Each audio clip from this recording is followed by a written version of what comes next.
Okay, hello dear students. Okay, what we have learned in the last class? What we have learned?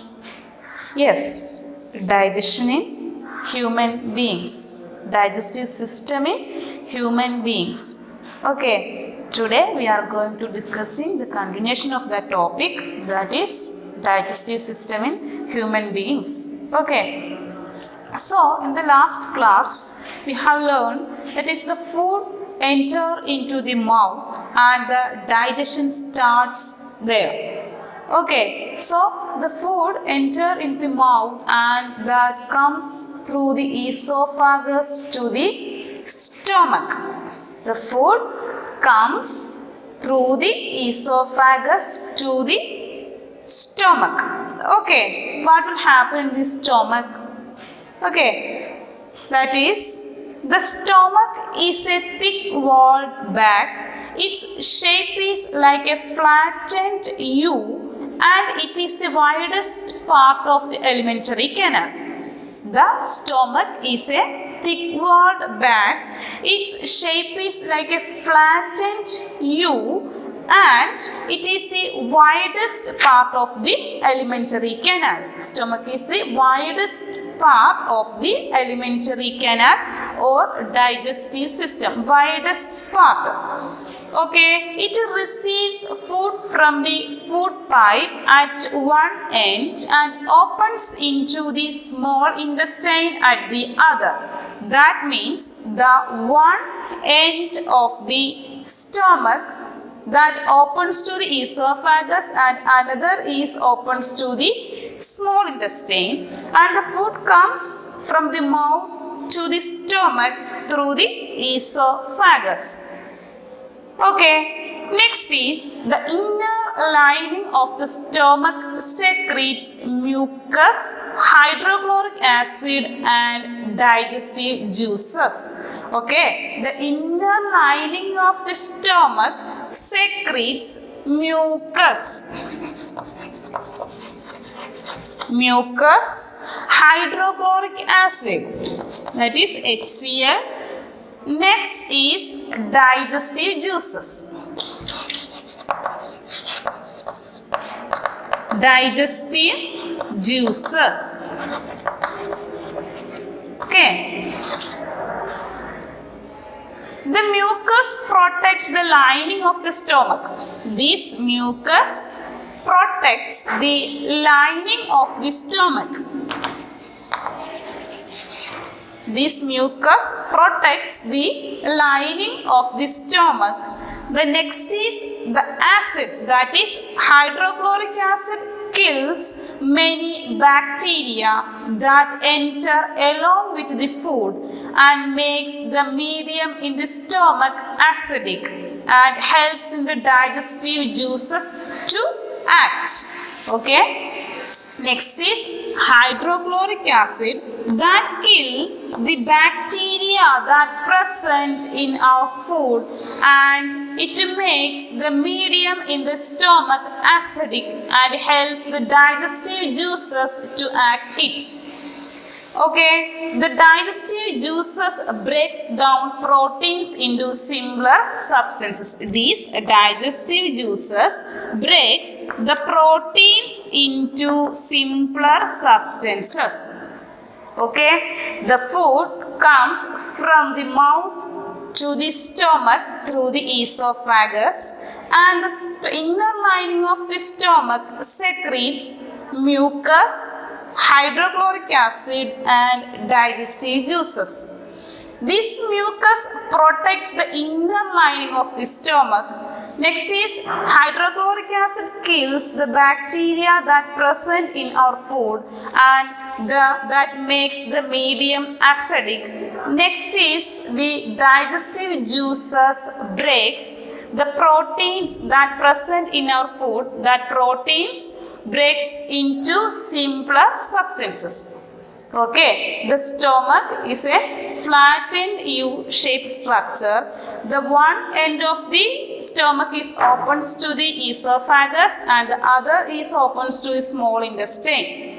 And the inner lining of the stomach secretes mucus, HCl, that means hydrochloric acid, and digestive juices. Okay? Mucus protects the inner lining of the stomach. Next is hydrochloric acid kill the bacteria present in our food, and the digestive juices breaks the proteins into simpler substances. Next is small intestine. Okay, next is small intestine.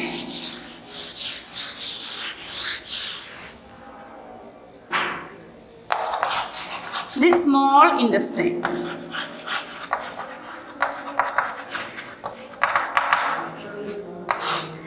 Okay. The small intestine is highly coiled and is about 7.5 meters long. Small intestine is highly coiled and is about 7.5 meters long. It receives secretions from the liver and the pancreas. Besides, its wall also secrete juices. So, it receives, this small intestine receives secretions from pancreas and liver. Okay, this small intestine receives secretions from pancreas and liver. Besides, its wall also produces secretions. Okay. The liver is a reddish brown gland situated in the upper part of the abdomen on the right side. Okay. Liver is a reddish brown gland. Reddish brown gland situated in the situated in the upper part of the abdomen on the right side. It is the largest gland in the body. The liver is the largest gland in the body. Which is the largest gland in our body? That is the liver. Okay. This liver secretes bile juice that is stored in the sac called the gallbladder. And this bile plays an important role in the digestion of fats. Okay, this small intestine receives secretions from pancreas and liver. These two are glands. Pancreas and liver are glands. And the liver is a reddish brown color and it is situated upper part of the abdomen in the right side, and it secretes bile juice. This liver gland, that is liver is the largest gland in our body, that secretes what? That secretes bile, and it is stored in the gallbladder. Okay, it is stored in the gallbladder, and this bile plays an important role in the digestion of fat.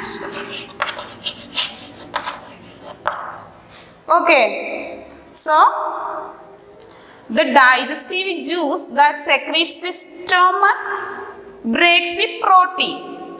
The bile plays an important role in what?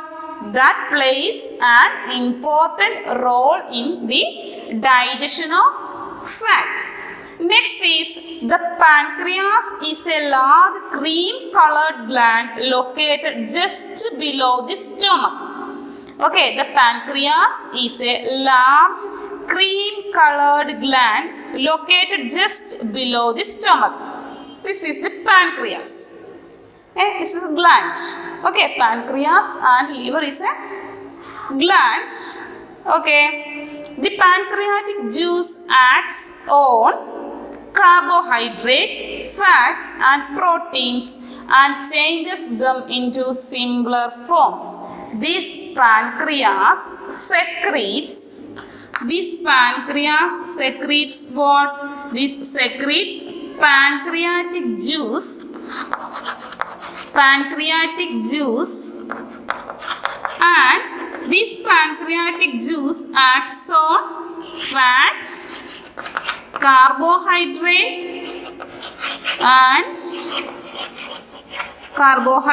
and proteins. Okay, the secretions from these two glands are received the small intestine. Okay, the partly digested food now reaches the lower of the small intestine, and the partly digested food, the food comes from the mouth that receives the stomach through the esophagus, and it comes to the small intestine. That partly digested food now reach the lower part of the small intestine, where the intestinal juice complete the digestion of all component of the food. Okay, that the intestinal juice that present in the small intestine that completes the digestion of all components of the food. So the complete digestion takes place in the small intestine. Okay, the carbohydrates get broken into simple sugars such as glucose, fats into fatty acid and glycerol, and proteins into amino acid. In small intestine, the carbohydrates broken into simple sugars. In small intestine, these carbohydrates broken into glucose and fat into fatty acid and glycerol. Fatty acid and glycerol, proteins into amino acids. So the complete digestion of food takes place in the small intestine. Okay, next is absorption in the small intestine. Okay, the digested food can now pass into the blood vessels in the wall of the intestine. This process is called what? Absorption. So the digested food can now pass into the blood vessels in the walls of the small intestine. This process is called absorption. The inner walls of the small intestine have thousands of finger-like outgrowths. These are called villi. In small intestine, the inner walls of the small intestine, there is a finger-like projections are present. That is called what? Villi. That finger-like projections are called what? Villi. That present in the walls of the small intestine. The villi present in the walls of the small intestine. Finger-like projections. Okay. The villi increase the surface area for absorption of digested food. This villi increases the surface area for absorption of the digested food. Each villus has a network of thin and small blood vessels close to its surface. The surface of the villi absorbs the digested food materials. The absorbed substances are transported via the blood vessels to different organs of the body, where they are used to build complex substances such as the proteins required by the body. This is called assimilation. Okay, the surface of this villi absorbs digested food materials. These absorbed substances are transported via the blood vessels to different organs of the body, where they are used to build what? To build complex substances such as the proteins required by the body. This is called assimilation. In the cells, glucose breaks down with the help of oxygen into carbon dioxide and water, and energy is released. In the cells, this glucose breaks down with the help of oxygen into carbon dioxide and water, and energy is released. The food that remains undigested and unabsorbed enters into the large intestine. The digestion is completed in the small intestine, and the undigested and unabsorbed food materials thus that pass into the large intestine. Okay, the large intestine is wider and shorter than small intestine. The large intestine is wider and shorter than small intestine. It is about 1.5 meter in length. Its function is to absorb water and some salts from the undigested food materials. The function of small intestine is to absorb water and salts from undigested food materials. Okay, the remaining waste passes into the rectum and remains there as semi-solid fecals. The fecal matter is removed through the anus from time to time. This is called egestion.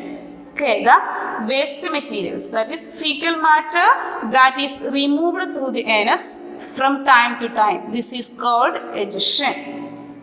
Okay, the food comes from the mouth that passes to the stomach through the esophagus, and it passes to small intestine, that it comes to large intestine, and the waste materials removed through the anus. Okay, thank you.